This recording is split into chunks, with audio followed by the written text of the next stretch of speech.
yang dengan dan kasih sayang Allah, Allah izinkan kita berkumpul lagi siang hari ini di kajian kesayangan kita, kajian parenting online Rodatus Solihat yang diselenggarakan oleh Yayasan Al-Khalil bin Ahmad Al-Farahidi, didukung oleh Duktur dan Dilre. Alhamdulillahirabbil alamin. Insyaallah siang hari ini kajian kita akan diisi oleh Bunda Syahidah Nurul Ilmi dan Ana Ummu Musa Rahil Amir Maretan, insyaallah akan bertugas sebagai moderator. Seperti biasa sebelum kajian dimulai, Ana bacakan dulu tata tertib kajian kita. Yang pertama, peserta wajib masuk ke room 10 menit sebelum kajian. Yang kedua, peserta wajib menggunakan nama asli ketika masuk ke ruangan Zoom. Yang ketiga, peserta wajib menjaga suara ustazah atau narasumber kita dari laki-laki ajnabi. Yang keempat, peserta dilarang merekam suara narasumber saat pembelajaran berlangsung. Peserta wajib mematikan mikrofon dan kamera saat pembelajaran berlangsung. Mikrofon bisa diaktifkan ketika sesi tanya jawab. Peserta juga dapat mengajukan pertanyaan melalui fitur chat. Peserta dianjurkan untuk mencatat materi yang disampaikan oleh narasumber. Diharapkan peserta bertanya sesuai dengan isi materi dan gunakanlah adab yang baik. Yang terakhir, jika ingin meninggalkan ruang Zoom sebelum kajian selesai, silahkan izin di fitur chat.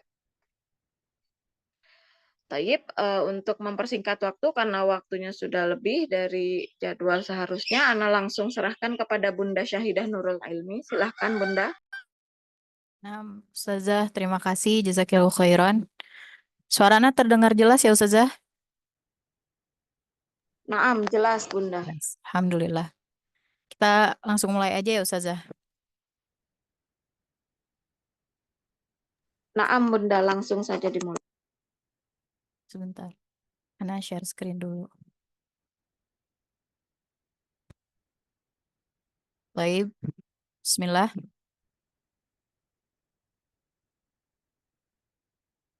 Bentar ya, Ustazah.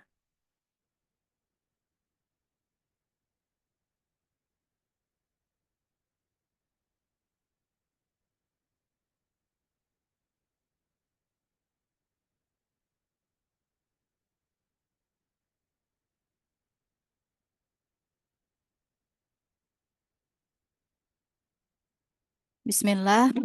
Alhamdulillahi ala ihsanih. Wa syukrul lahu ala taufiqihi wa amtinanih. Wa ashhadu an la ilaha illallah wahdahu la syarika lahu ta'ziman li sya'nih. Wa ashhadu anna Muhammadan abduhu wa rasuluhu da'iya ila ridwanih. Allahumma salli alaihi wa ala alihi wa ashabihi wa akhwanih. Alhamdulillah adalah kalimat yang sudah sepantasnya kita ucapkan sebagai bentuk rasa syukur kita kepada Allah Subhanahu wa Ta'ala. Karena begitu banyaknya limpahan rizki dan karunia yang telah Allah berikan kepada kita semua. Baik itu nikmat sehat, nikmat aman, nikmat kenyang, nikmat waktu luang, dan masih banyak nikmat Allah lainnya yang tak akan mampu kita sebutkan satu persatu.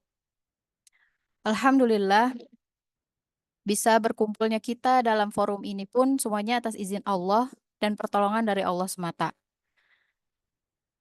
Taib, di pertemuan kita hari ini, kita masih akan membahas tentang penggunaan gadget pada anak. Dan kita akan sedikit mengulang materi sebelumnya karena jarak pertemuan pertama dan kedua ini kan lumayan jauh ya. Jadi saya rasa ada beberapa hal yang akan kita bahas ulang. Kenapa sih kita harus membahas masalah penggunaan gadget pada anak? Memang rasanya pembahasan tentang hal ini tuh tidak akan ada habisnya karena ya memang sekarang kondisinya kita hidup di era digitalisasi atau bahasa lainnya IoT, Internet of Things. Pokoknya segala hal banyak yang kita lakukan dengan internet gitu. Zaman dulu kita membaca buku lewat buku, tapi sekarang kita bisa baca lewat media internet. Bahkan ketika kita butuh bukunya pun kita bisa mencarinya di internet. Alhamdulillah, oleh karena itu Seharusnya kita banyak-banyak bersyukur kepada Allah Subhanahu wa Ta'ala atas segala kemudahan yang sudah Allah berikan di zaman sekarang. Zaman apa-apa itu effortless, serba canggih. Tapi kenyataannya, bunda-bunda sekalian, kecanggihan zaman tidak berbanding lurus dengan pengetahuan manusia. Faktanya nggak sedikit generasi X yang lahir antara tahun 65 sampai 80 sangat tertinggal dalam masalah teknologi yang ada saat ini. Fakta di lapangan, banyak sekali anak Gen Z, apalagi anak-anak alfa ya, yang sekarang-sekarang itu lebih canggih dibandingkan orang tuanya. Makanya sayang sekali, seharusnya kecanggihan zaman ini diimbangi juga dengan bertambahnya pengetahuan manusia. Tapi ya itulah, justru yang ada malah bertolak belakang. Makanya kenapa gadget ini bisa menjadi bumerang buat kita, terutama dalam mendidik anak-anak kita.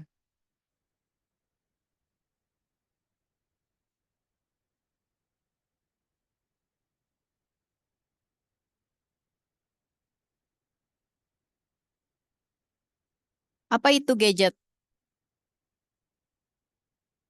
Mungkin banyak yang belum begitu paham apa itu gadget. Banyak yang mengira gadget itu hanya handphone.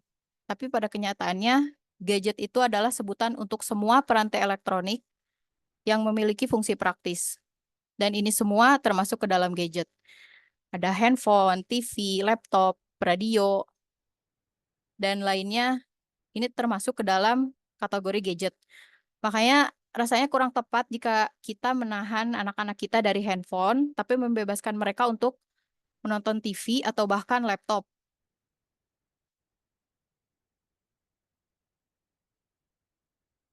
Pada usia berapa anak mulai dikenalkan dengan gadget? Saya rasa ini setiap orang tua beda-beda ya ngasih gadget ke anaknya. Ada yang mulai ngasih gadget ke anak sejak usia 3 tahun, 2 tahun, atau bahkan sebelum 1 tahun pun udah dikasih gadget gitu.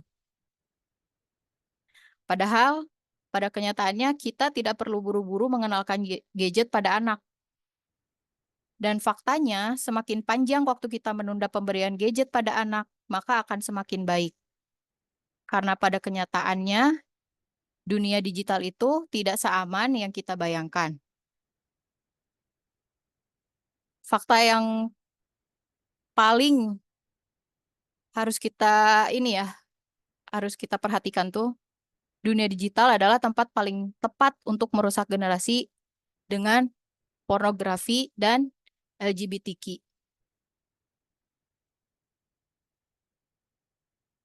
Kenapa? Karena seperti yang pernah Bu Eli Risman sampaikan, bahwasanya sasaran utama dari pornografi bukanlah orang dewasa, melainkan anak-anak kecil di bawah umur.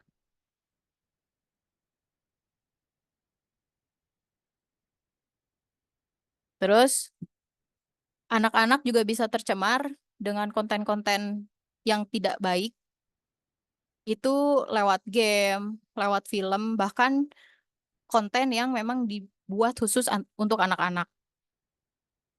Dan konten itu bisa mencemari anak-anak tanpa harus mencari informasi terkait secara aktif. Maksudnya anak tuh nggak perlu searching, nggak perlu masukin kata kunci dengan hal-hal yang nggak baik. Mereka bakalan tetap tercemar gitu.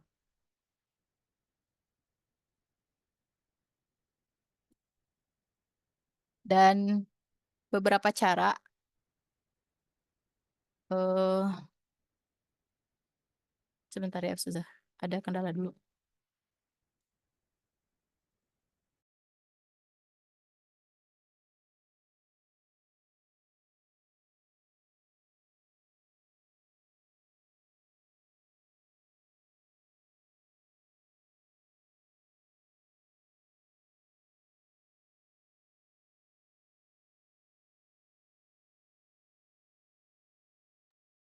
Baik, kita lanjutkan lagi.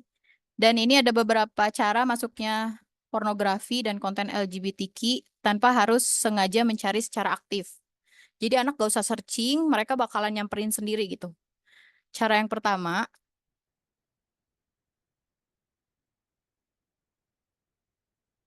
biasanya itu konten-konten seperti ini masuk lewat iklan dan pop-up. Di sini saya memberi contoh iklan yang muncul di Facebook, tapi sebenarnya iklan-iklan game seperti ini tuh munculnya nggak cuma di Facebook aja ya, tapi juga di YouTube, di game-game anak kecil, iklan gitu, iklan tiba-tiba muncul. Atau bisa juga lewat situs dan aplikasi gratis. Kemudian anak juga bisa terpapar karena kesalahan mereka dalam mengetik. Dan kesalahan ketik ini mungkin sering dialami oleh anak-anak yang baru bisa belajar membaca dan menulis.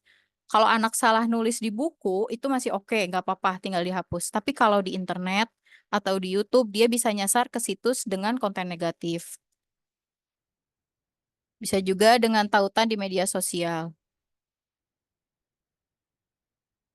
Nah, ini juga termasuk konten yang direkomendasikan ya. Biasanya suka tiba-tiba muncul juga kan. Nggak lewat iklan, tapi tiba-tiba muncul gitu. Padahal kita udah pakai yang fitur premium, tapi tiba-tiba muncul.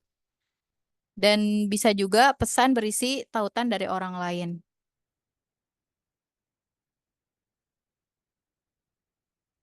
Banyak juga konten anak-anak yang secara halus ataupun terang-terangan mendukung LGBTQ. Seperti contohnya Disney. Disney itu secara terang-terangan mendukung atau pro terhadap LGBTQ. Ini 2 film pasti udah banyak yang nonton ya. Anak-anaknya pasti banyak yang udah nonton. Karena apa? Karena kedua film ini dianggapnya film yang ramah buat anak-anak. Tapi kenyataannya nggak kayak gitu. Seperti misalnya di film Toy Story. Mungkin kita yang dewasa ngelihatnya, kita nggak ikut nonton gitu kan. Kita nggak sadar kalau kalau mereka tuh masukin hal-hal negatif ke anak kita lewat film. Di film Toy Story ini, kelihatan ada 2 perempuan sedang bersama anak mereka pada sebuah TK. Meski terang-terangan, adegan ini memang menampilkan pasangan orang tua lesbian pertama di dalam film Disney. Terus yang kedua, ini Zootopia. Nah, Zootopia ini pasti orang-orang mikirnya, oh ini lebih aman nih, karena ini kan cuma cerita fabel gitu kan.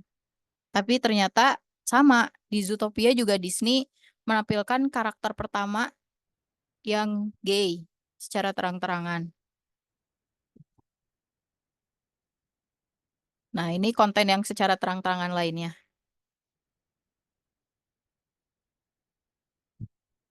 Whoa. Hey, Babita. What, no fish? Not today, Yukio. Also, I think it would be fun if me and you went to a place, or perhaps a thing, together. Are you asking me on a date? Your pulse and heartbeat have quickened. No? Yes. Yes. Great. Sounds fun. The world's clearly changed, Thanks, man. and it continues to change. Later. And though we can't live like we did in the past, we've now given ourselves a better chance at a future.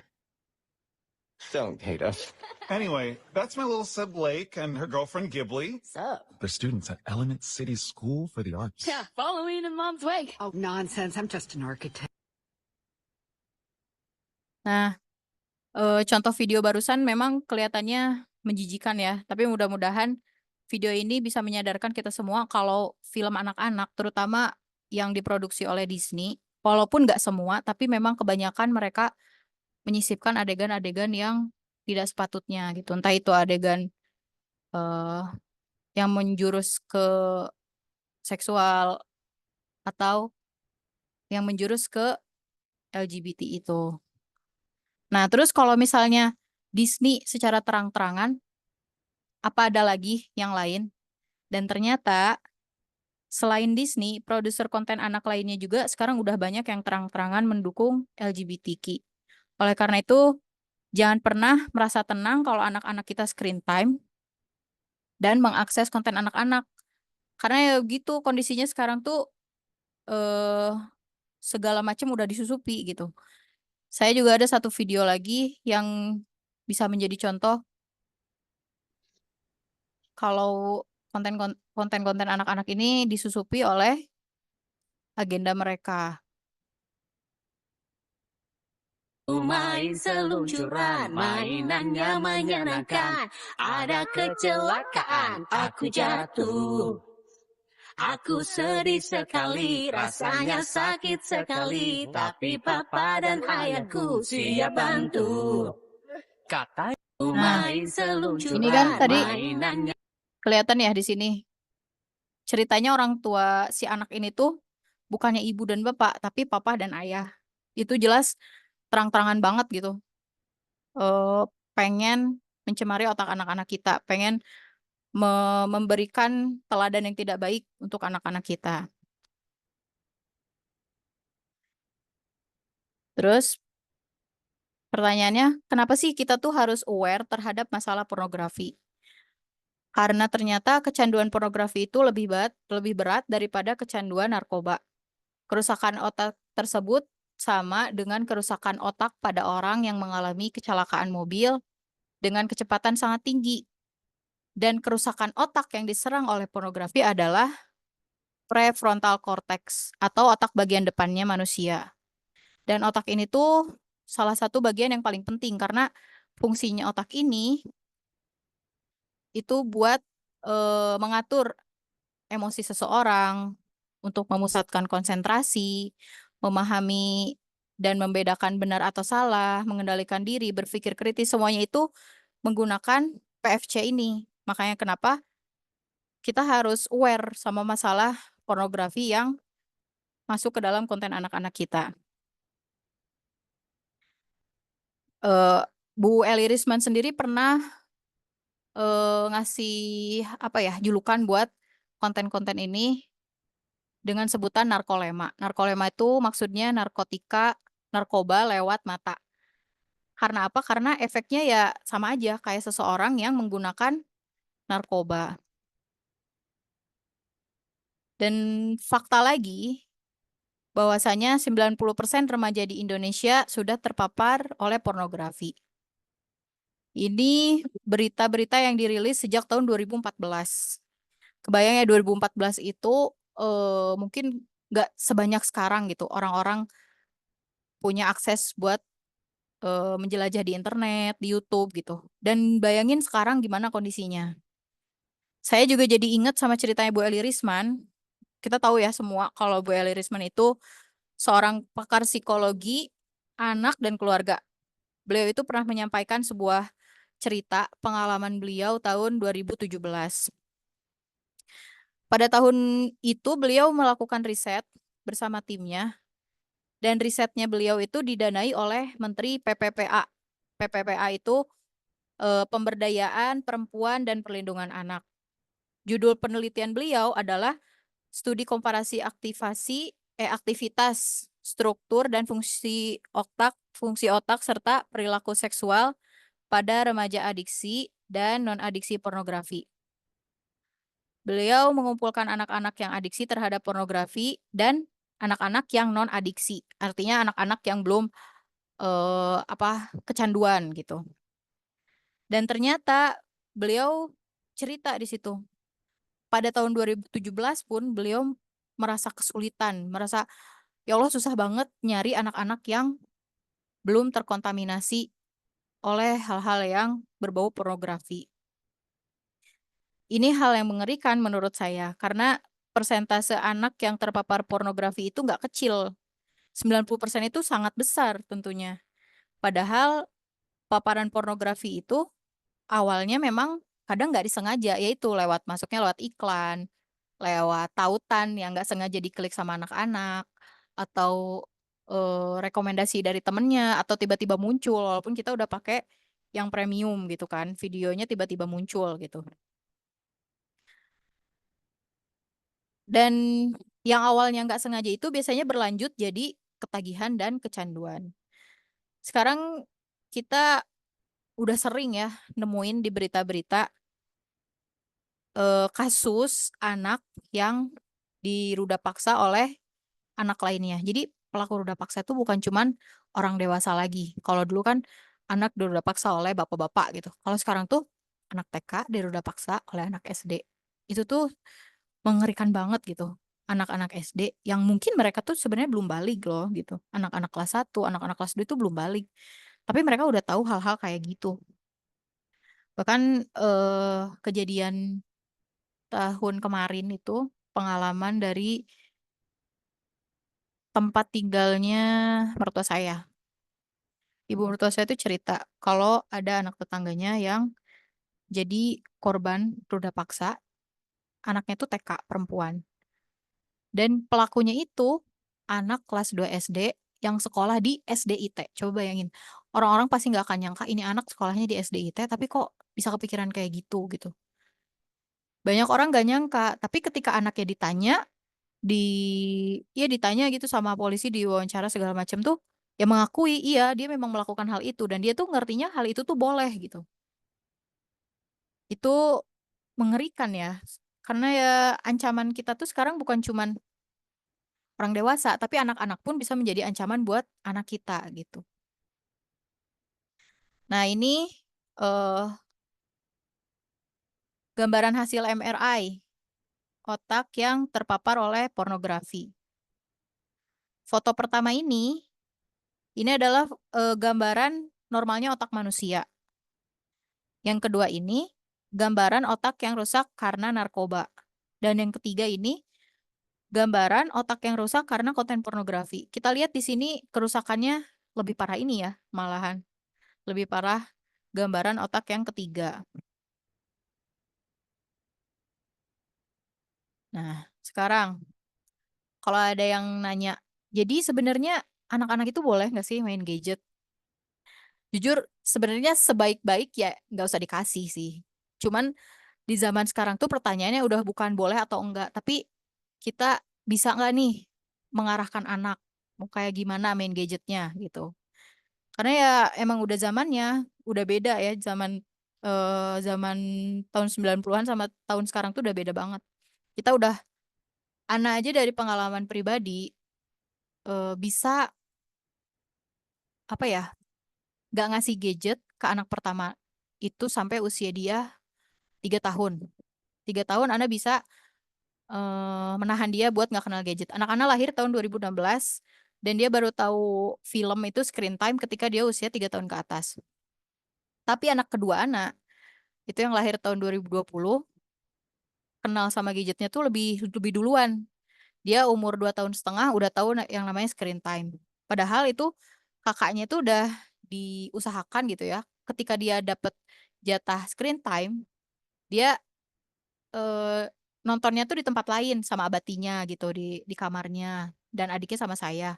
Jadi adiknya tuh nggak tahu kalau kakaknya tuh nonton. Tapi tetap aja namanya juga ya gitu zaman sekarang segala macam udah modern dari lingkungan sekitar juga akhirnya anak saya yang kedua itu lebih tahu tahu gadget tuh lebih duluan daripada kakaknya. Di usia 2 tahun setengah dia udah tahu gadget gitu.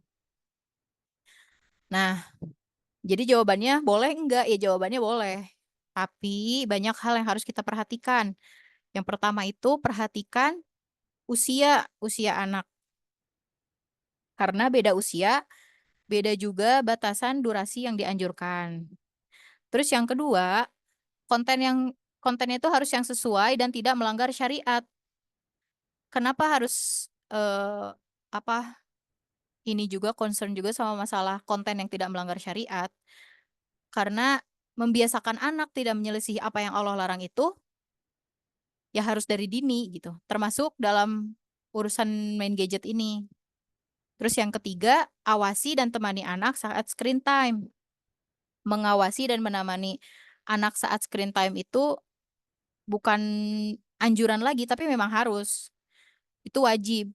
Sampai kapan? Sampai anak perkembangan otaknya itu sempurna gitu.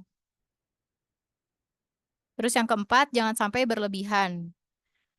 Dan memang dalam Islam udah diajarin ya, kita tuh nggak boleh berlebihan dalam segala hal. Dalam sholat aja kita nggak boleh berlebihan, dalam ibadah aja kita nggak boleh berlebihan gitu. Dalam makan kita nggak boleh berlebihan, dalam minum kita nggak boleh berlebihan. Apalagi dalam masalah entertain atau hiburan gitu, kita nggak boleh berlebihan. Terus yang kelima, kita harus memberikan teladan yang baik dan membuat kesepakatan dengan anak. Anak itu peniru ulung dan mereka lebih nurut jika diberikan teladan daripada diberikan nasihat. Kita bilang A, tapi kita melakukan B, maka anak akan ikutnya yang B, gak akan yang A gitu. Makanya kita harus menjadi teladan yang baik untuk anak-anak kita. Dan yang keenam, imbangi dengan aktivitas fisik yang cukup. Itu kaitannya erat dengan kesehatan, baik itu kesehatan fisik ataupun kesehatan psikis, kegiatan fisik itu ya. Terus di sini juga ada batasan durasi screen time yang ideal untuk anak-anak.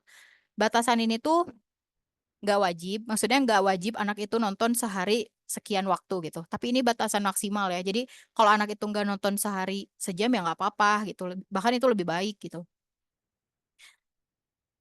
Nah, durasi ini tuh saya merujuk dari WHO.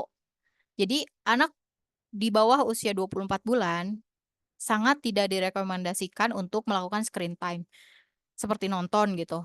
Kecuali dia memang butuh buat video call. Jadinya ada interaksi dua arah antara dia misalnya sama neneknya atau dia sama bibinya. Itu boleh. Dan itu pun nggak boleh lama-lama kan. Nah, untuk usia 2 sampai 5 tahun itu durasi maksimalnya tuh nggak lebih dari 1 jam atau maksimal 60 menit per hari. Untuk usia 6 sampai 12 tahun tidak lebih dari 1,5 jam atau maksimal 90 menit per hari. Dan untuk anak 12 sampai 18 tahun tidak lebih dari 2 jam atau maksimal 120 menit per hari. Emangnya apa sih yang bakalan terjadi kalau kita ngasih screen time berlebihan buat anak-anak? Yang pasti pertama itu akan ada dampak fisik mereka. Gangguan tidur, gangguan pola tidur. Yang pertama itu gangguan pola tidur. Salah satu efek blue light pada layar gadget dapat mengganggu ritme sirkadian tubuh sehingga anak akan sulit tidur dan sulit menggapai tahap deep sleep atau tidur yang lelap. Pasti kan kita juga ngerasain ya kalau misalnya kita main HP deket-deket waktu tidur biasanya tuh nambah susah buat tidur. Nah, gitu juga dengan anak. Makanya kenapa kalaupun anak mau screen time, usahakan jangan di malam hari. Usahakan di siang gitu. Misalnya jam 1.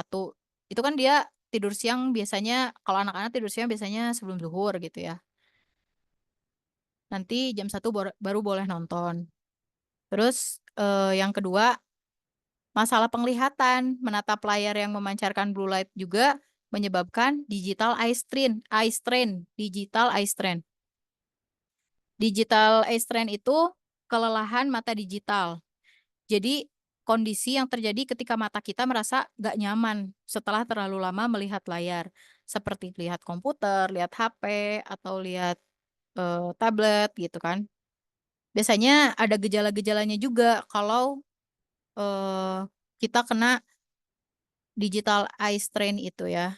Biasanya kita ngerasain mata lelah, terus burem gitu, sulit melihat dengan jelas, terutama setelah menatap layar. Bahkan bisa juga sampai sakit kepala karena ketegangan otot mata. Dan kalau misalnya udah sampai parah itu biasanya mata bisa kering, gatal, berair, jadinya kayak orang sakit mata gitu kan. Padahal sebenarnya dia masalahnya itu cuma gara-gara kelamaan lihat gadget gitu. Biasanya ini tuh kena ngerasain hal-hal seperti ini tuh gara-garanya jarak jarak mata dengan layar itu terlalu dekat. Terus pencahayaannya terlalu terang gitu. Terus biasanya anak kan kalau nonton suka serius tuh, suka lupa ngedip, itu juga sama, itu bikin mata jadi sakit gitu. Terus yang ketiga, dampak fisik yang ketiga itu obesitas. Dampak dari screen time yang terlalu lama menyebabkan anak menjadi pasif, malas bergerak, dan merasa tidak butuh aktivitas fisik karena stimulasi pada layar menyebabkan otak merasa lelah. Apa kaitan obesitas dengan screen time berlebihan? Saat kita menghabiskan banyak waktu di depan layar, kita cenderung bergerak lebih sedikit. Biasanya orang yang screen time-nya over tuh jadinya mager karena otaknya lelah. Kenapa otak lelah? Karena otak sudah menerima rangsangan yang membuat dia bahagia. dopamin dia udah keluar. Harusnya dopamin itu keluar ketika olahraga. Ini dopamin itu udah keluar duluan ketika dia menatap layar, nonton gitu, seperti itu. Nah, aktivitas fisik yang kurang juga dapat menyebabkan peningkatan berat badan. Belum lagi kalau ada kebiasaan ngemil sambil nonton, itu bakalan memperparah eh, apa dampak obesitas pada anak gitu. Terus selanjutnya dampak yang kedua itu dampak mental dan emosional. Anak yang kelebihan screen time biasanya dia cemas dan depresi. Ini udah ada penelitiannya ya. Jadi penelitiannya itu menunjukkan bahwa screen time berlebihan meningkatkan resiko kecemasan, depresi, dan perasaan kesepian terutama pada anak-anak dan remaja. Jadi ketika handphonenya diambil atau handphonenya mati, dia ngerasa kesepian. Padahal dia tuh di tengah-tengah keramaian gitu. Tapi ya itu salah satu efek dari kelamaan menatap layar atau asik sendiri dengan gadgetnya ya begitu gitu. Terus anak juga bisa mengalami penurunan konsentrasi.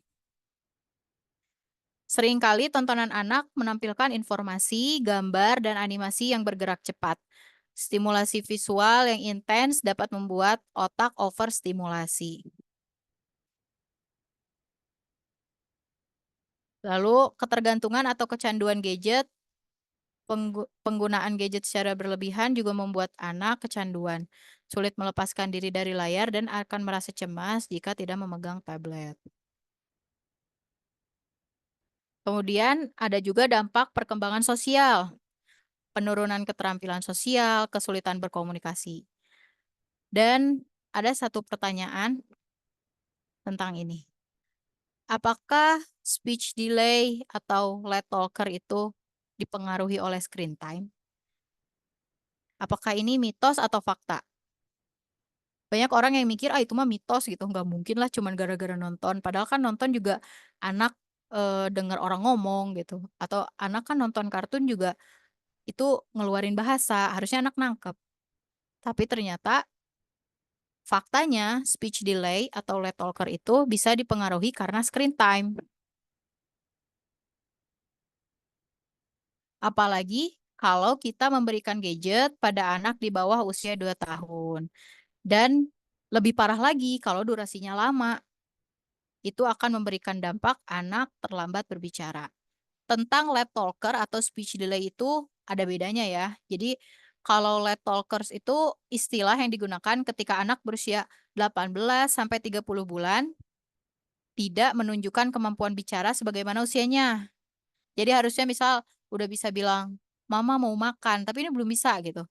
Tapi perkembangan lainnya seperti kognitif, motorik, itu dia normal. Dia menunjukkan kemampuan bahasa reseptif juga. Jadi kalau kita kasih perintah ke dia, atau kita berkomunikasi nonverbal, misalnya ngasih isyarat gitu ya, ini bajunya gitu, ngasihin baju. Dia ngerti nih, dia ngerti. Oh iya itu baju saya, dia ngerti.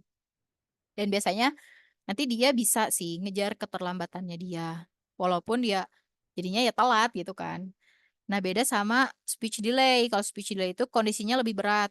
Dia nggak paham, sama perintah pun dia nggak paham. Perintah sederhana tuh nggak paham.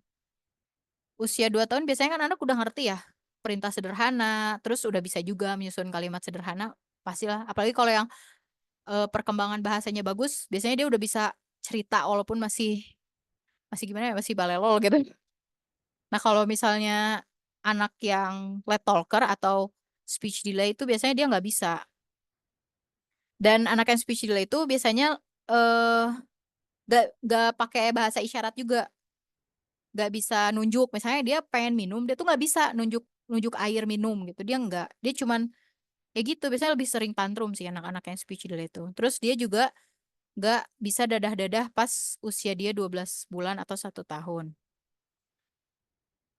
Nah, screen time buat anak di bawah usia 2 tahun itu bisa memberikan efek ke aspek perkembangan bahasa mereka, apalagi kalau berlebihan. Karena anak itu butuh stimulasi 2 arah. Nggak cuman dia mendengarkan, tapi dia butuh juga stimulasi biar dia tuh ngomong gitu. Sementara kalau anak nonton itu kan dia pasif ya, dia pasif, duduk, anteng, mingkem, dia nggak perlu ngeluarin usaha buat nyampein sesuatu, dia cukup ya udah nonton aja gitu. Akhirnya perkembangan bahasa dia nggak terasah dan ngaruh juga kan jadi ke yang lain-lainnya. Dia mikirnya buat apa sih ngomong, kan juga laptopnya udah ngomong duluan gitu, pasti dia mikirnya gitu.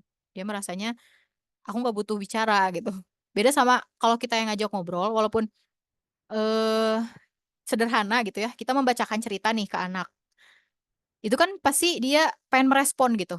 Pengen merespon omongan orang tuanya gitu. Beda sama nonton. Nah, ini juga ada dampak perilaku.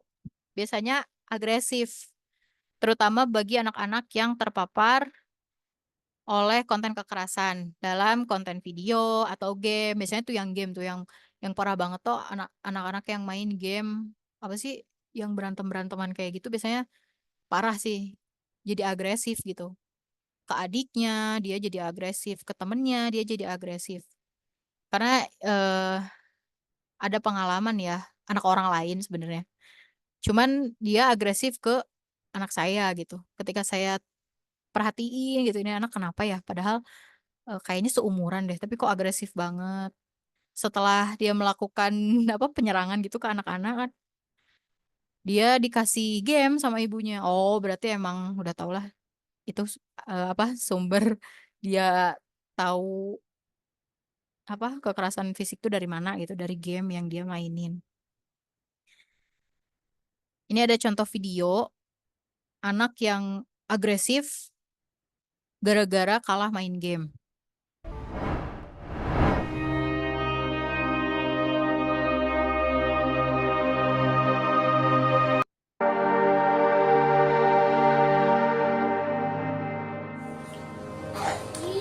Apa nih, Ana lupa nge-mute musiknya. Ya pokoknya ini, kurang lebih ginilah videonya. Dia mukulin HP-nya, dia ngelempar-lempar HP-nya, dia tuh kesel gitu. Dia kesel ketika main game dia kalah. Terus dia banting-banting HP-nya ke dinding. Sementara orang-orang sekitarnya tuh kayak cuek aja gitu. Ini sebenarnya kasihan ya kalau anak dengan kondisi seperti ini tuh ya kasihan gitu. Pasti benerinnya juga butuh waktu. Terus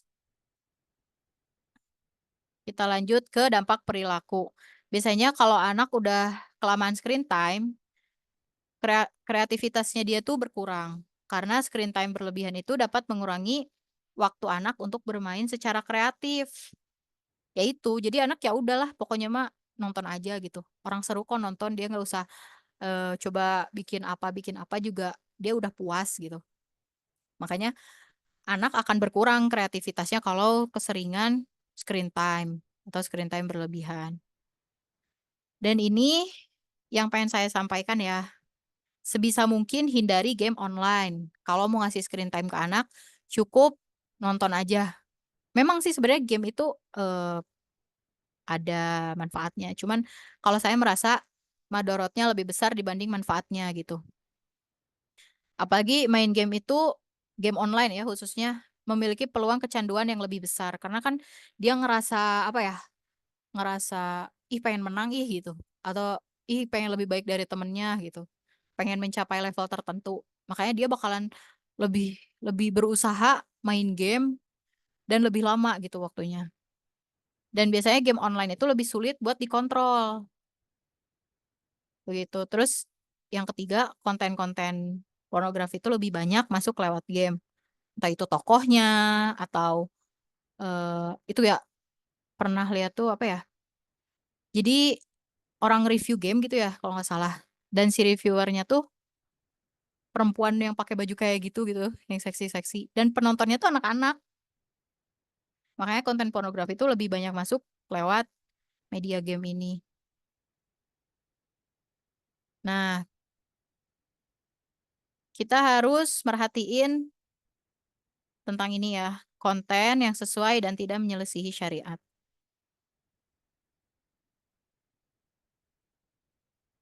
Kalau kita mau ngasih screen time ke anak, perhatikan hal ini. Berikan konten yang sesuai dan tidak menyelisihi syariat. Sesuai itu maksudnya apa? Sesuai dengan usia dan perkembangan anak. Usahakan untuk menghindari video fast moving, terutama untuk anak yang baru mengenal gadget, terutama kalau anaknya itu masih kecil. Anaknya masih usia 3 tahun gitu, jangan dikasih kartun yang geraknya cepet, misalnya ya Tom and Jerry itu kan cepet banget ya, fast moving gitu. Karena video fast moving itu dapat meningkatkan aktivitas otak berlebihan, susah fokus dan memicu respon stres karena otak mengalami overstimulasi. Nah, buat konten fast moving ini memang harus disesuaikan dengan usia anak. Walaupun, isi kontennya tuh sesuai syariat, misalnya, ada video kajian Kak kan ada tuh ya video kajian Kak tapi dibikin jadi kartun, itu juga jangan gitu. Walaupun dia nggak menyelisih syariat, tapi jangan. Karena konten yang cepat dan singkat dapat membuat anak sulit fokus dan mempertahankan perhatian pada tugas yang lebih panjang. Terus biasanya fokus anak dalam belajar juga jadi semakin pendek. Apalagi kayak short video seperti YouTube. Itu kan ada ya short video YouTube, terus Reels di Instagram, atau video TikTok. Itu juga sangat gak direkomendasikan gitu. Selain pergerakannya cepat, biasanya tuh kalau Reels atau konten yang ada di TikTok tuh loncat-loncat kan, algoritmanya nggak bisa ditebak gitu. Anak lagi nonton konten anak, tahu-tahu masuk yang joget-joget gitu. Terus pilih juga konten yang berkualitas dan edukatif. Pilih konten yang informatif, ramah anak, bahasanya mudah dipahami, bermanfaat, dan mendukung nilai-nilai positif. Sebisa mungkin hindari konten yang yaitu yang mengandung kekerasan. Jangan bahasa juga jangan yang aneh-aneh. Sekarang kan merhatiin anak-anak tuh istilah-istilahnya aneh ya. Ada skibidi, ada apa, sigma gitu-gitu. Nah, sebisa mungkin jangan sampai anak tuh tahu gitu. Jangan sampai anak terpapar sama bahasa-bahasa aneh intinya. Gak cuman kasar tapi juga aneh. Selanjutnya.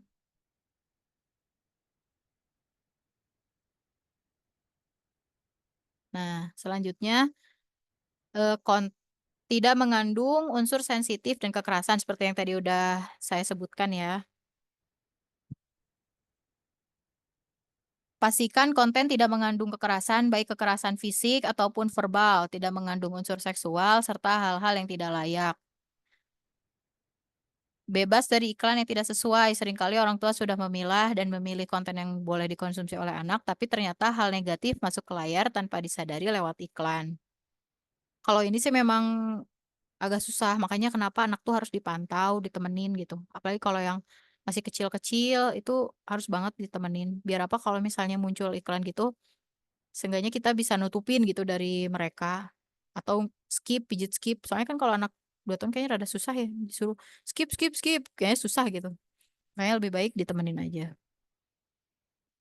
Kemudian kita juga harus perhatiin eh, konten itu jangan sampai menampilkan aurat wanita, walaupun video animasi seperti inilah film film Barbie gitu kan, itu sebenarnya dia animasi, tapi dia jelas banget gitu bentuk lekukan tubuh perempuan itu jangan.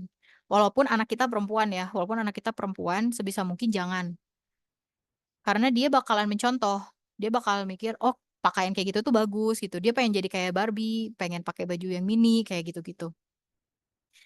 Kemudian jangan sampai eh film yang anak kita tonton itu mengandung hal-hal yang dilarang dalam agama seperti musik, hal-hal yang merusak akidah, cerita bohong, dan lain-lain. Ini contoh yang ada unsur merusak akidah ini ya biasanya. Ini mah bukan cuma anak doang sebenarnya yang nonton, orang dewasa juga banyak. Biasanya anak-anak SMP gitu. Terus ibu-ibu yang udah nikah juga ada aja yang nonton kayak gini. Padahal dia udah tahu di situ tuh ada hal-hal yang merusak akidah tapi dia tetap nonton. Dan itu tuh gak baik banget gitu. Apalagi kalau anaknya tahu kan anak itu bakalan mencontoh gitu. Orang tuanya bilang, jangan nonton yang aneh-aneh, tapi orang tuanya nonton kayak gitu ya pasti anaknya juga ngikutin. Nah, ini ada beberapa rekomendasi konten ramah anak yang biasa diakses sama anak saya juga sebenarnya. Ada YouFeed Kids. Nah, YouFeed Kids ini cocok buat anak-anak yang usia 3 tahun. Abdullah itu ya anak pertama saya. Dulu pertama kali nonton tuh nontonnya konten YouFeed Kids. Dia tuh kartun tapi nggak yang cepet banget gitu pergerakannya, nggak yang fast moving. Jadi masih aman ditonton. Dan insya Allah ya kalau misalnya konten seperti ini tuh dia nggak akan ada unsur musik, nggak akan ada unsur kesyirikan ya insya Allah lah gitu ya bagus. Terus yang kedua Kayogi the Explorer ini tuh sebenarnya ada di apa channel YouTube yang Kak Erlan bercerita. Kalau Kayogi ini beliau memang psikolog kan, jadi beliau tahu lah gitu, insya Allah yang baik seperti apa, yang sesuai syariat seperti apa. Kak Erlan bercerita juga itu bagus. Beliau ya insya Allah udah pada tahu. Beliau suka jadi pengisi kajian anak-anak. Terus Roja Ceria. Nah Roja Ceria ini tuh uniknya kayak film si Unyil. Kalau zaman dulu ada film si Unyil ke pabrik mana pabrik mana. Di Roja Ceria tuh ada Yufid TV. Kalau ini anak-anak yang usia ya anak pertama anak ketika usia 6 tahun mulai mudeng gitu. Mulai mulai dikasih cerita yang ini film yang ini, film di Yufid TV. Motion graphic, ada sejarah Islam, di situ ada kisahnya para sahabat, ada kisah perang, kan seru ya buat dia. Soalnya anak-anak yang pertama itu udah nggak cocok dikasih Yufid Kids ini. Dia cocoknya dikasih Yufid TV. Terus Kak Erlan, Roja Ceria yang masih masuk. Dan yang ketiga Anawi TV, yang keenam ada Anawi TV. Sebenarnya masih banyak sih konten-konten lainnya yang insya Allah aman gitu. Cuman ini beberapa contoh aja ya yang bisa saya kasih.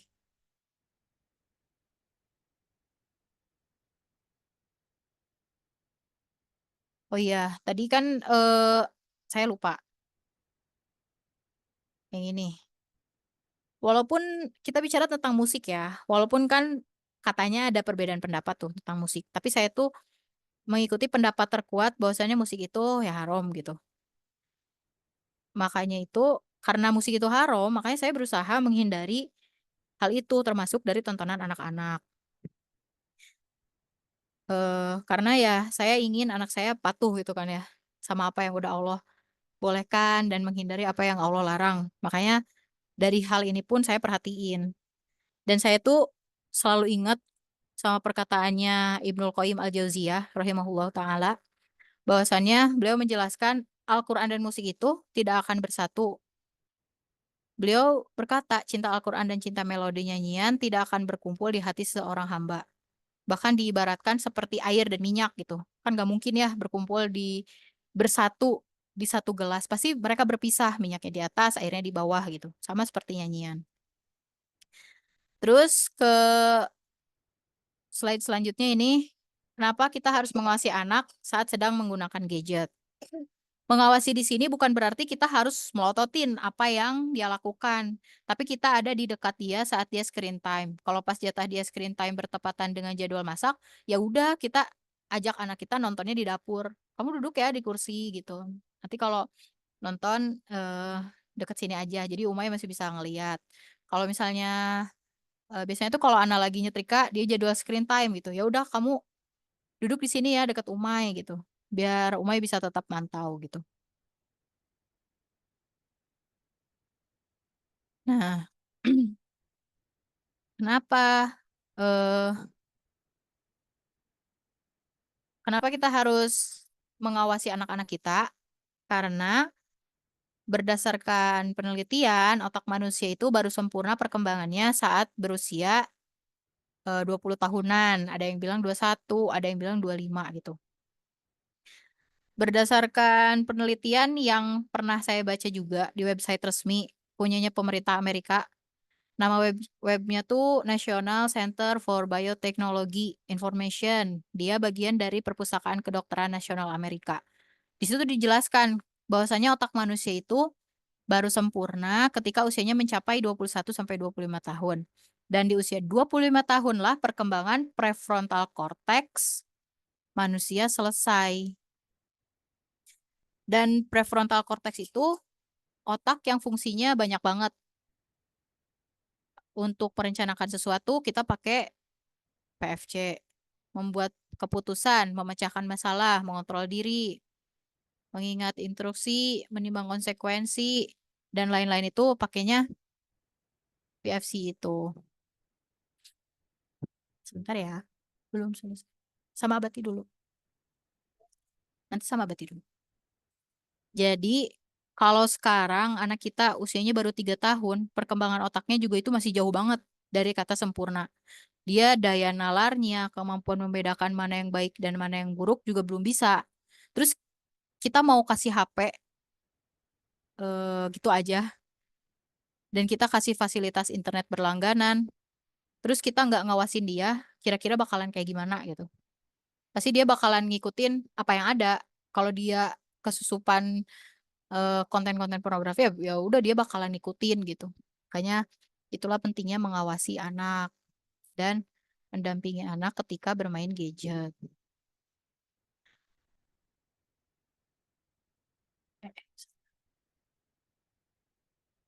Nah, terus ini ada beberapa tips ya dari saya berdasarkan pengalaman, dan memang ini juga hasil saya mencari tahu dulu gitu sebelumnya. Tips mengawasi anak saat bermain gadget. Gunakan gadget berlayar lebar seperti TV atau laptop. Gadget berlayar lebar itu lebih baik daripada menggunakan handphone. Handphone kan kecil ya. eh jadi kalau misalnya kita pakai gadget yang berlayar lebar, itu kita akan lebih mudah memantau dan mendampingi anak-anak. Dan insya Allah gitu, jarak mata anak dengan gadget itu nggak akan terlalu dekat. Karena ya dari jauh juga insya Allah kelihatan.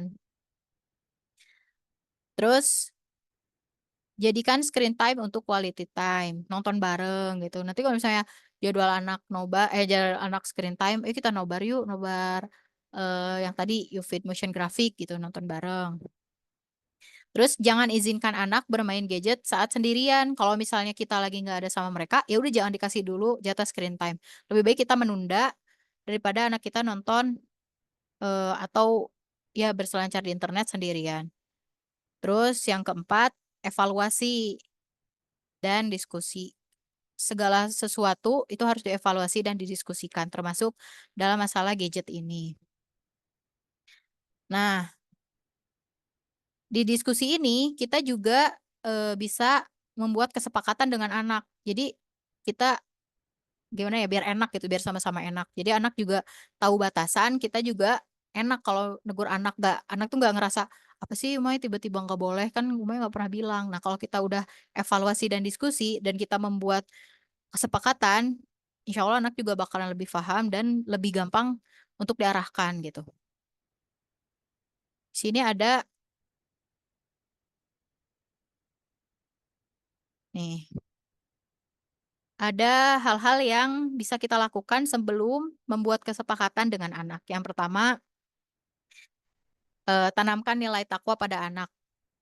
Sounding anak, ingatkan selalu anak bahwasanya Allah itu mencintai hambanya yang bertakwa. Allah itu maha melihat loh nak, Allah itu maha mendengar, dan Allah itu maha mengetahui segala sesuatu. Walaupun Omai nggak tahu, walaupun Abati nggak tahu, tapi Allah tuh tahu apa yang dilakuin sama abang gitu.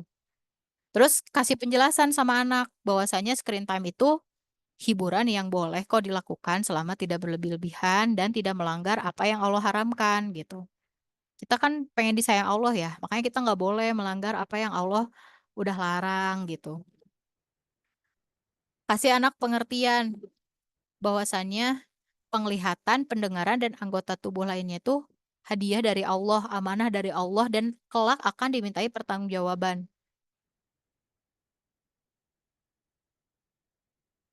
Terus, ini penting juga nih, perkuat bonding dengan anak, buat anak merasa nyaman untuk menceritakan segala hal kepada kita, termasuk jika suatu saat nanti dia terkena paparan negatif pun, kita yang menjadi tempat pertama, kita menjadi tempat paling nyaman untuk menceritakan atau bertanya tentang hal itu.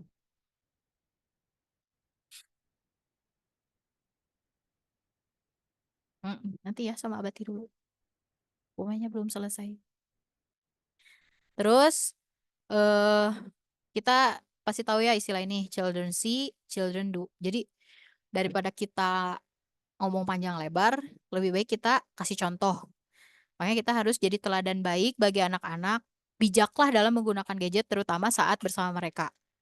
Kita udah bilang jangan main gadget lama-lama ya, ada timernya. Ya udah kita juga berarti harus siap eh gak lama-lama main HP gitu. Terus yang gak kalah penting juga doakan kebaikan dan mintakan perlindungan bagi anak-anak. Karena ya kita tidak selamanya bisa menjaga anak-anak kita dan hanya Allah Al-Hafiz sebaik-baik penjaga. Nah, saya udah bikin contoh ini kesepakatan yang udah diterapkan dengan anak pertama saya.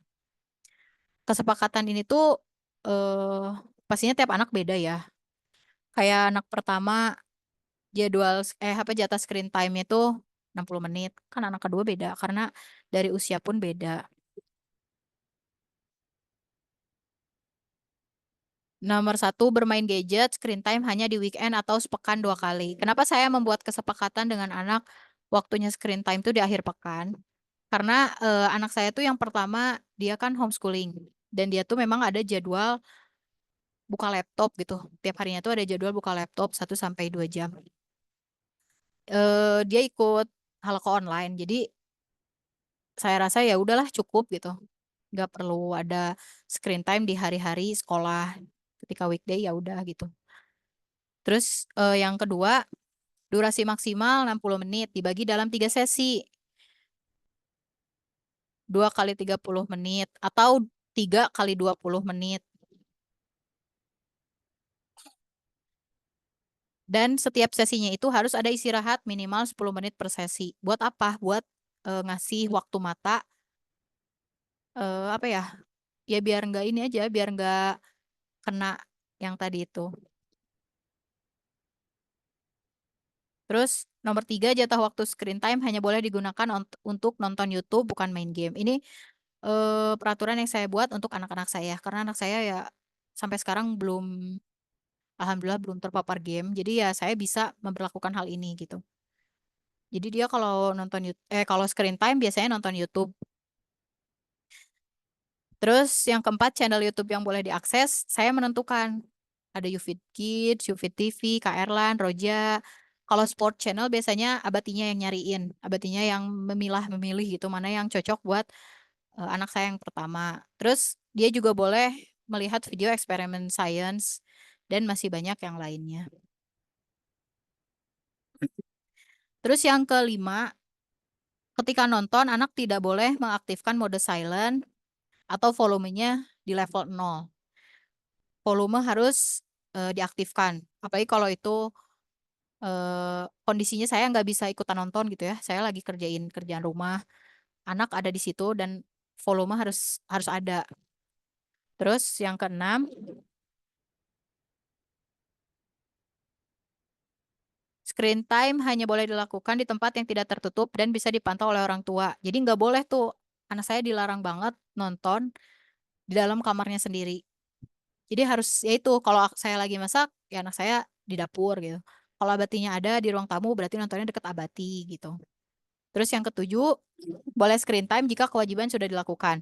Anak udah makan, udah mandi, udah beres-beres kamar, udah ya yang lain-lain gitu ya, udah ngaji, udah murojaah, baru boleh screen time. Walaupun weekend kan cuma 2 kali sepekan, tetap kalau anaknya belum mandi ya nggak boleh nonton gitu. Kalau anaknya belum selesai makan, ya udah nggak boleh nonton, harus makan dulu gitu.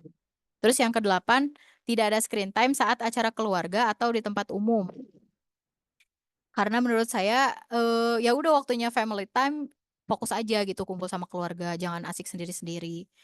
Terus kalau di restoran, mall itu sebenarnya buat antisipasi jangan sampai nanti ketika dia dewasa dia di tempat umum tuh fokus sama gadgetnya. Akhirnya kan itu juga membahayakan diri dia ya. Entah itu misalnya nauzubillah ada copet atau apa kan jangan sampai gitu. Kalau kalau dibiasain fokus ketika di luar ya insya Allah mudah-mudahan nanti sampai dewasa juga dia nggak ada kebiasaan main gadget di tempat umum. Terus kalau misalkan menemukan hal baru seperti istilah asing yang ingin diketahui, saya bilang harus nanya ke Umay. Umay itu saya atau ke abatinya, nggak boleh searching sendiri atau nanya ke temennya. Dan alhamdulillah sih sejauh ini dia belum pernah ya dapat dapat istilah-istilah aneh dari gadget. Pernahnya dari orang lain, dari anak orang lain. Dan itu juga alhamdulillah nanyanya langsung ke saya gitu. Nggak searching atau nanya ke temennya. Ternyata udah mau asar ya. Terus yang ke-10, screen time menggunakan laptop atau tablet. 11, tidak boleh menghapus history. 12, tidak boleh makan atau nyemil sambil nonton. Dan 13, bersedia menerima sanksi yang sudah disepakati jika melanggar. Pantang memberi hukuman pada anak jika tidak ada kesepakatan sebelumnya. Kita pun pasti nggak akan suka kan ya kalau kita melakukan sesuatu yang kita nggak tahu itu tuh sebenarnya salah, tapi tahu-tahu kita dapat hukuman. Kita pasti akan merasa itu tuh nggak adil. Begitupun juga dengan anak. Makanya kita harus ada penjelasan konsekuensi yang didapatkan jika dia melanggar apa yang sudah disepakati. Yang terakhir, apa yang harus dilakukan agar kesepakatan bisa dijalankan? Nah, ini yang pertama kita harus membahasakan kepada anak-anak dengan bahasa yang mudah dimengerti, yang mereka pahami. Yang kedua, buat kesepakatan dengan diskusi. Jadi diskusi, gimana ya Bang kalau misalnya akhir pekan aja ya, Sabtu Ahad aja atau Jumat Sabtu. Oh iya, nanti kan dia juga jadi ingat gitu, ngerti. Oh iya deh, emang udah setuju sih sama yang waktu itu gitu. Terus yang ketiga, konsisten. Konsisten membuat anak mengerti tentang batasan dan aturan yang berlaku. Jangan suka mengubah-ubah aturan. Lalu kita juga harus tegas. Tegas di sini bukan berarti galak ya. Tegas itu kalau udah buat kesepakatan A ya harus A. Misal udah bikin kesepakatan sehari maksimal 1 jam. Nanti kalau timernya tersisa tinggal 10 menit, kita ingetin nih anak. Bang udah mau selesai ya bang gitu. Di sini azan Ustazah. Dilanjutin dulu atau jeda dulu Ustazah? Ala masyi'ti, Bunda, silahkan. Kalau di tempat Ustazah belum azan ya? Di tempat Ana sudah dari tadi, sudah lewat. Oh udah lewat. Apaan? Di sini baru ini. Dilanjut aja kali ya. Dikit lagi nih. Terus jangan lupa bikin evaluasi. Oh ini tadi yang tegas tadi ya. Kalau misalnya kita udah bikin kesepakatan 1 jam ya gitu, 1 hari 1 jam. Nanti pas anak nonton, sisa 10 menit kita ingetin. Jangan lupa ya 10 menit lagi udahan. Terus nanti tinggal tersisa 5 menit. Kita bilang lagi, jangan lupa ya 5 menit lagi udah selesai. Nah nanti kalau misalnya udah habis waktunya, dia ada sisa nih, nontonnya masih tanggung nih 3 menit lagi. Kalau saya tegas, oh nggak bisa, waktunya udah habis. Nanti lagi aja kalau mau dilanjutin besok gitu. Di hari Ahad gitu. Nggak yang ya udah sok selesaiin dulu aja. Enggak, saya tegas, udah habis ya waktunya udah kalau misalnya mau dilanjutin besok aja gitu. Terus evaluasi tentang apa aja yang udah dia nonton.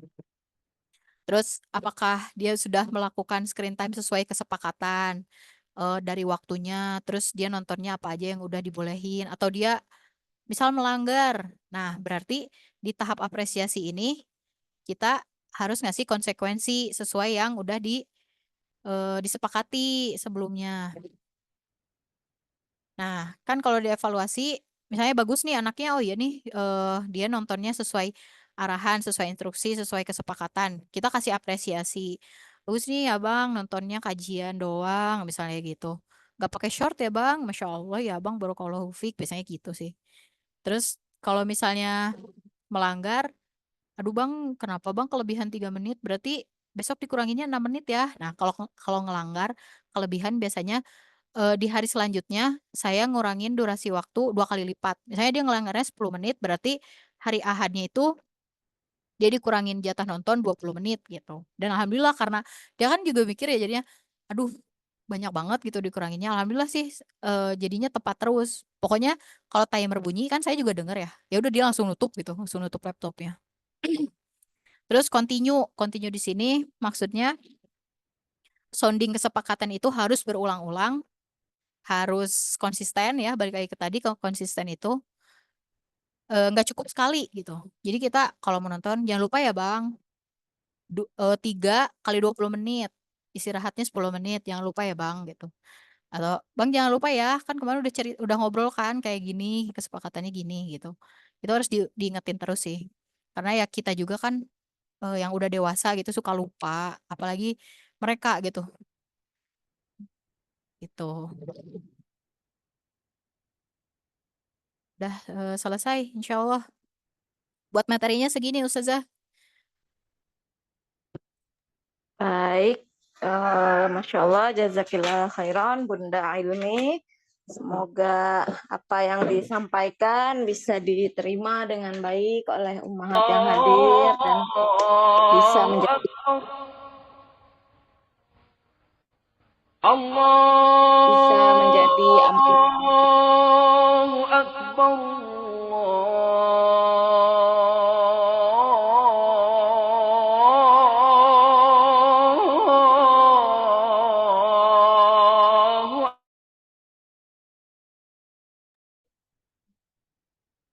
Iya. Baik, selanjutnya Ana lanjut ke sesi tanya jawab. Silahkan kepada ummahat yang mau bertanya terkait materi yang telah disampaikan oleh Bunda Ilmi, bisa mengisi format pertanyaan yang sudah Ana sediakan di fitur chat, atau bertanya secara langsung, boleh silahkan raise hand.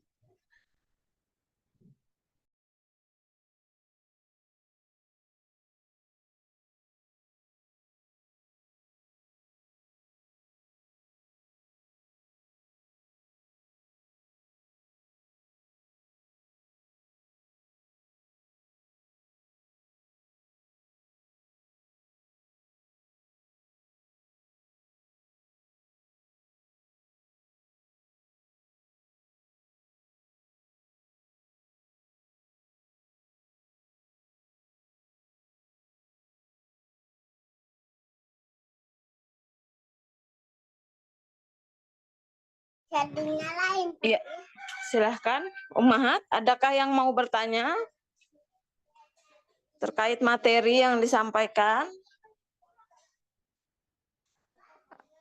Ada dari Ukhti Rahmatia, Ustazah izin melihat kembali slide mengenai usia penggunaan gadget pada anak.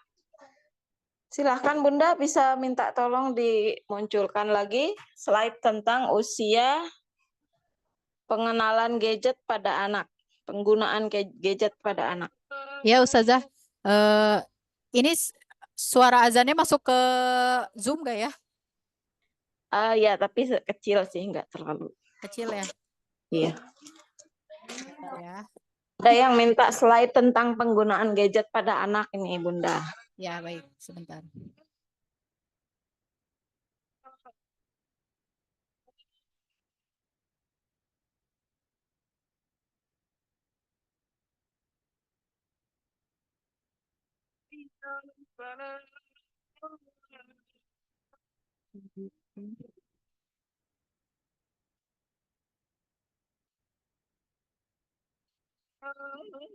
Sebentar ya.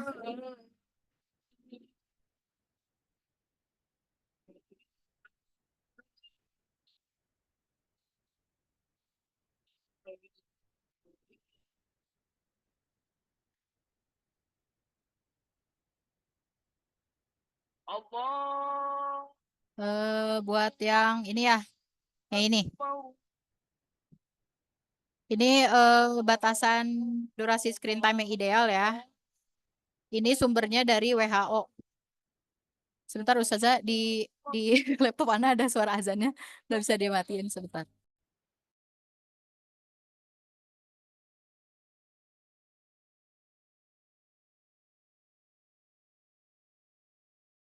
Ya, silahkan boleh di screenshot Ukhti Rahmatia.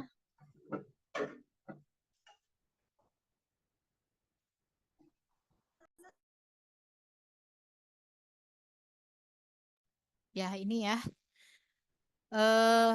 Batasan apa durasi screen time yang ideal ini sumbernya dari WHO. Insya Allah ini maksimal kalau bisa sih, misal anaknya mau screen time usianya 6 tahun, ya seperti Abdullah gitu ya, anak saya tuh usianya sekarang 8 tahun, saya ngasih jatah dia screen time itu cuman 60 menit per hari, jadi gak dimaksimalin sampai 1,5 jam gitu, karena kan nanti juga dia ada video call gitu sama nenek kakeknya, sama bibi-bibinya gitu. Iya, baik. Selanjutnya ada Ukti Salsabila. Boleh open mic-nya Ukti?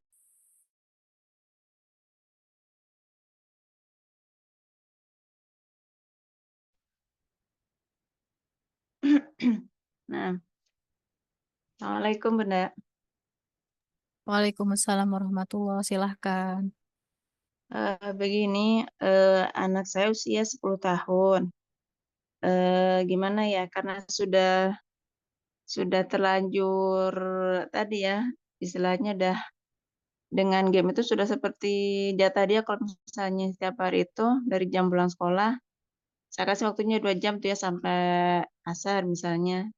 Tapi karena dia sudah terbiasa dengan kondisi main game seperti itu, bagaimana ya? Karena pertimbangan saya kalau misalnya di rumah tidak saya kasih, dia malah larinya ke temennya kan lebih, menurut saya nih ya, menurut saya pribadi lebih berbahaya karena kita tidak bisa ngawasi dia sama temannya main apa, misalnya ngobrolin apa gitu kan. Nah sejauh ini setahu saya selama masih saya awasin di rumah, saya masih agak-agak tenang ya dengan kondisi yang walaupun memang sebaiknya jangan main game, tapi ini kondisinya karena sudah terlanjur gitu, jadi kan sulit untuk dirubah bagi saya.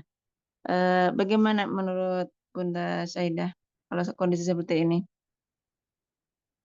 Apakah saya harus bertindak tegas atau gimana ya? Saya juga bingung sebab kalau misalnya dilarang pun sudah sulit ya, apalagi model tipe anaknya tuh kekeh gitu ya, kalau udah pengen itu udah nanti malah tantrumnya luar biasa itu. Jadi saya kadang nyerah juga kalau udah kondisi seperti ini. Syukran Iya. jazakallah khair. Kalau boleh tahu main gamenya itu game apa ya, Momo? Game Free Fire. Yang ini yang lagi ngetren sekarang nih apa ya? Free Fire. Oh, Free Fire katanya. Free Fire itu apa ya? Ntar dulu. Itu Game berantem gitu atau apa? yang tembak-tembakan itu. Oh ya ya, yang tembak-tembakan. Ya sebenarnya itu balik lagi ya, Setiap keluarga punya kebijakan sendiri-sendiri buat anaknya. Walaupun memang kalau balik lagi, yang nggak disarankan sih anak, apalagi Free Fire itu rate-nya buat usia berapa ya?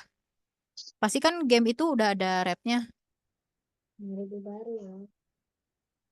Kayaknya sudah dewasa kali ya, soalnya kalau saya lihat di itunya orang gede gitu Ya ya, ini tokohnya. saya coba searching tuh buat di atas 12 tahun ya. Anaknya berarti 10 tahun ya tadi ya. Nah, itu sebenarnya udah ini Iya betul. udah apa melewati batas yang disarankan gitu. Kalau saran dari saya sebaiknya dicarikan pengganti aja gimana Kalau misalnya dicarikan game yang lebih cocok buat usianya. Walaupun ya pasti saya rasa bakalan sulit sih. Apalagi kalau kebiasaan itu udah jadi kebiasaan yang menahun gitu. Pasti itu sulit. Tapi satu hal yang selalu saya ingat, memang mencegah itu lebih baik daripada mengobati ya. Dan mengobati anak yang kecil, yang usianya lebih muda akan lebih mudah daripada ketika anak usianya udah lebih besar. Apalagi kalau anaknya udah usianya lebih besar, lebih dewasa, anak laki-laki itu pasti tenaganya lebih gede dari ibunya. Itu balik lagi ke gitu. Bisa nggak bikin kesepakatan sama anaknya? Misal, boleh deh bang, kamu main game, tapi gamenya yang lain gitu, yang memang dirasa lebih aman. Terus dikasih waktu durasinya, misalnya kamu boleh main game tapi 1 jam aja ya gitu. Bikin kesepakatan, intinya tuh diobrolin gitu. Apalagi kalau anak usia 10 tahun, kayaknya insya Allah udah lebih enak ya diajak ngobrolnya gitu. Iya betul. Hanya Hmm. saja kalau untuk alternatif yang lainnya saya juga belum tahu. Karena Nah, anak-anak udah dunianya seperti itu ya dengan lingkungan teman-teman itu yang memang lagi seru-serunya itu gitu. iya, ya memang itu jadi ini sih, jadi dilema juga ya. Eh, Makanya saya hanya berusaha membatasi waktunya saja. Pokoknya nggak boleh lebih dari 2 jam itu saja selama ini sejauh ini. iya. Kalau saran dari saya sih begitu. Jadi kalau bisa dicarikan alternatif games lain yang memang sesuai dengan usianya gitu. Terus kalau bisa lagi gitu jangan apa ya, dikurangilah. Misalnya main gamenya jadi cuman sejam, sisanya kamu boleh deh nonton dengan diawasi sama uminya, sama abinya gitu. Karena ya itu tadi memang terbukti ya berarti games itu lebih gampang bikin anak kecanduan dibandingkan tontonan gitu. Pasti anaknya Iya, ini betul. kan ya apa pengen usaha untuk jadi nomor satu, pengen jadi pemenang. Jadi dia kayak gak mau kalah saing gitu kan ya. Iya, betul.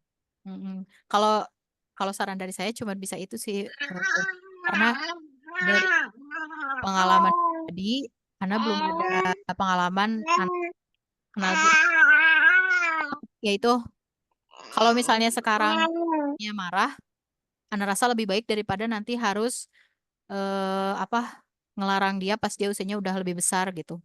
Pasti kan tenaganya udah lebih besar. Kalau memang nggak mau jadi rame, coba diobrolin baik-baik begitu. Anak laki-laki 10 tahun berarti udah masa prabalig ya itu ya? Kelas 4 ya. Mm-mm. Ya ya, begitu Mu. Nah, baik. Jazakallah khair atas masukan dan sarannya ya, Bunda ya. Ya, sama-sama.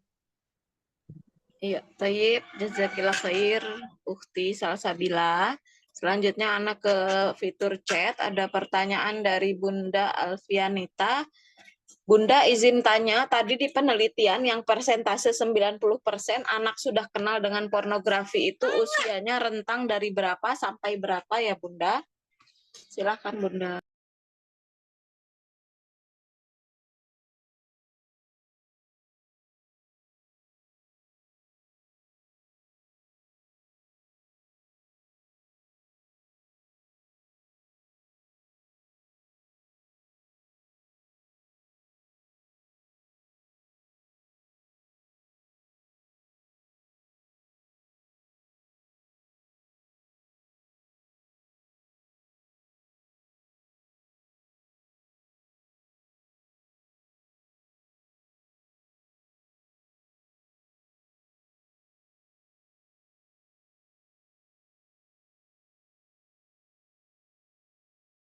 Afwan, Ana lupa nyalain audionya.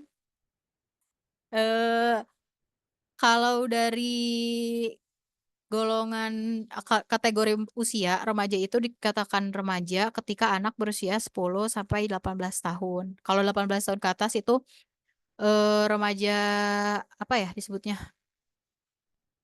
Remaja orang muda itu anak usia 15 sampai 24. Jadi yang penelitian itu dilakukan pada anak-anak usia 10 sampai 18 tahun gitu. Dari anak usia kelas 5 SD sampai SMA.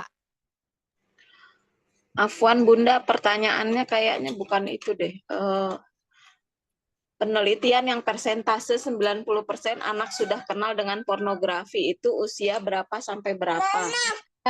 Iya itu maksudnya yang waktu itu di riset, yang 90% anak itu tuh yang di risetnya anak dari usia 10 sampai 18 tahun gitu.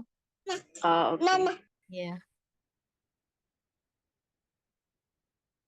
Ya, baik. Semoga terjawab Ukti Alfianita. Selanjutnya anak ke pertanyaan dari Ukti Roshida di Bandung. Anaknya usia 6,5 tahun. Bagaimana jika anak usia TKB dia sering meniru bahasa aneh dari temannya dan kadang karena tipe anak yang audiovisual dia cepat sekali nangkep bahasa mau yang baik ataupun buruk. Ana terkadang kesulitan untuk menghapus bahasa-bahasa buruk itu dan kadang anak Ana juga tidak paham bahasa itu. Tapi masih sering dia pakai sesekali padahal apa maknanya kadang dia tidak paham. Apa ada tips supaya anak teralihkan? Silahkan Bunda. Baik. Kalau buat bahasa dan istilah-istilah buruk ya, memang anak tuh kadang mereka ngomong aja, tapi dia tuh nggak ngerti gitu itu tuh artinya apa. Itu kita bisa ngasih penjelasan ke anak. Misalnya dia mengatakan sesuatu yang buruk B gitu ya, kita bilang aja, tahu nggak B itu tuh bahasa kasar gitu. Kita nggak boleh ngatain orang lain dengan istilah B karena Kalau misalnya kita mengatakan hal itu, ya kita berarti sama buruknya gitu dengan mereka gitu. Dan memang anak itu harus kita kondisikan ya dengan siapa dia berteman, dengan siapa dia bergaul, karena anak belum bisa menentukan mana yang baik dan mana yang buruk. Kalau sekiranya eh, anak kita bakalan gampang terkontaminasi gitu sama orang lain, sama anak-anak orang lain, ya lebih baik mainnya di rumah atau anak-anak orang itu mau main sama anak kita di rumah. Itu juga salah satu cara saya, kan saya juga nggak bisa ya eh, mengontrol anak saya ketika di luar rumah. Biasanya kalau misalnya dia main sama orang, sama anak yang ini anaknya kayaknya kata-katanya kotor gitu. Biasanya saya suruh, ini mainnya di rumah sini aja gitu. Di sini juga banyak mainan. Saya antisipasinya kayak gitu. Karena ya itu, kalau misalnya anak usia 6,5 tahun kan dia polos ya, dia tuh ya udah asbun gitu asal ngomong aja. Dia nggak tahu artinya apa, ya susah juga gitu. Jadi bisa caranya anak orang lain yang dibawa ke rumah kita. Jadi kita juga bisa ngontrol kan ketika anak orang itu ngatain kasar, kita bisa langsung tegur, ih nggak boleh. Dari pengalaman anak seperti itu. Begitu. Dan pilihkan teman yang baik itu memang penting sih. Karena nggak cuman anak umum aja sebenarnya. Semua anak ketika usianya segini biasanya dia lebih lebih gampang menyerap apa yang ada di luar gitu. Seperti spons ya. Kalau misalnya airnya bersih ya dia nyerapnya air yang bersih. Kalau yang kotor ya dia juga nyerapnya air yang kotor gitu. Dia nggak akan milah kotorannya doang yang ditinggalin, yang diserap air bersihnya doang gitu. Begitu. Semoga membantu ya Umu. Iya, Toyib. Semoga terjawab Ukti Roshida.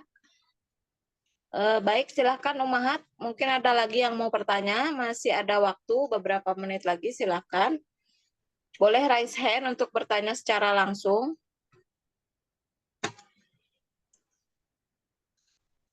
Mari, silahkan. Mumpung sesi tanya jawab dibuka. Silahkan.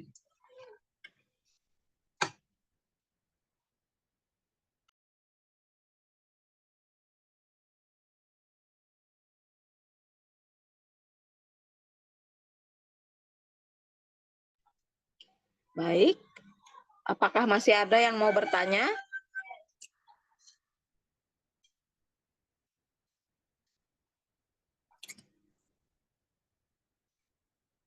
Iya, sepertinya sudah tidak ada yang mau bertanya.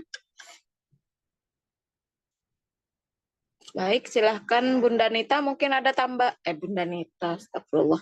Bunda Ilmi, silahkan mungkin ada sedikit tambahan untuk penutup. Insya Allah ini untuk ikhtitam ya. Saya rasa cukup sampai di sini dulu untuk pembahasan kita hari ini. Sebagai ikhtitam, saya pribadi ingin mengingatkan diri saya sendiri dan bunda-bunda sekalian, bahwasannya anak ini adalah anugerah dan juga amanah yang harus kita jaga. Kita lihat di luaran sana ada berapa banyak pasangan yang mendamba-dambakan kehadirannya, tapi ternyata Allah menahannya. Kita yang udah Allah kasih, entah itu dengan cara yang mudah ataupun disertai perjuangan yang berat, kita harus menyadari tugas kita tuh bukan cuman memasakkan makanan untuk mereka, memberikan mereka makanan, mencarikan mereka pakaian. Tugas para ayah juga bukan hanya mencarikan nafkah untuk anak-anaknya. Ada tugas yang lebih penting, ada tugas yang lebih berat daripada itu, yaitu mendidiknya. Karena Nabi Shallallahu Alaihi Wasallam bersabda, "Kullu mauludin yuladu 'alal fitrah." Setiap anak itu dilahirkan di atas fitrah, di atas tauhid, di atas yang baik gitu. Tergantung kitanya nih, kitanya mau membentuk anak itu seperti apa gitu kan. Maka jagalah anak-anak kita agar senantiasa berada di atas fitrah, di atas kebenaran, karena kita pun kelak akan dimintai pertanggungjawaban atas itu. Jangan pernah merasa bahwa anak-anak yang ada di samping kita sekarang adalah milik kita. Itu tidak ya. Mereka semua adalah milik Allah dan akan kembali kepada Allah. Semoga kita semua bisa menjaga amanah besar dari Allah ini. Allah menitipkan mereka dengan kondisi yang sempurna. mata mereka bisa melihat dengan jelas, telinga mereka bisa mendengar dengan baik, anggota tubuh mereka bisa digunakan dengan baik. Semoga nanti ketika anak-anak kita kembali kepada Allah, semuanya pun masih dalam keadaan yang sempurna, tidak kekurangan suatu apapun. Otaknya gak rusak gara-gara kita lalai menjaga mereka dari paparan pornografi.